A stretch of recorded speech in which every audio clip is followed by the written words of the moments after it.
Les signatures de 4 membres du gouvernement et celles de 8 organisations syndicales constituent déjà un événement. Une prise en compte collective des besoins urgents du pays pour se relancer sur le plan économique en restaurant la confiance.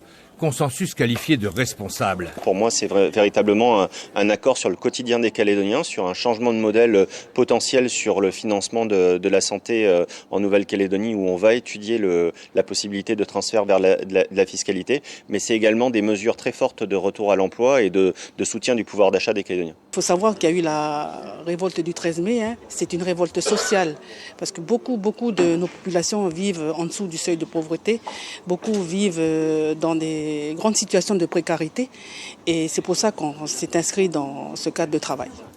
Des avancées concrètes pour envoyer un signe positif au monde économique et social, comme cette disposition fiscale qui prévoit une baisse des charges sociales pesant sur les travailleurs, compensée par une révision de la fiscalité, ou encore cet objectif de partage de la valeur par l'intéressement des salariés. La baisse d'une partie des charges sociales et le transfert du financement des coûts de la santé vers de la fiscalité, de manière à ce que justement la cotisation aujourd'hui sociale soit pour partie redistribuée aux salariés et aux agents publics. On a émis le souhait de mettre un intéressement pour les entreprises de 11 à 50 salariés. Donc c'est nouveau, ça va venir donner du pouvoir d'achat aux salariés, aux travailleurs, et par rapport à ça, ça va permettre de relancer la consommation. Donc ils vont consommer.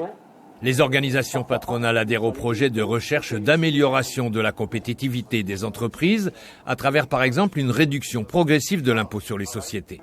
Si nous, on a des avantages pour protéger l'emploi et pour reprendre nos travailleurs, automatiquement, ça va générer un pouvoir d'achat pour les salariés. Vous vous rendez compte qu'il y a pratiquement 12 000 personnes qui sont dehors et nous, on a perdu 1000 entreprises. L'accord signé ce matin est présenté comme une étape, une feuille de route des réformes à mener pour reconstruire un modèle social responsable et soutenable et pour partager plus équitablement la richesse créée.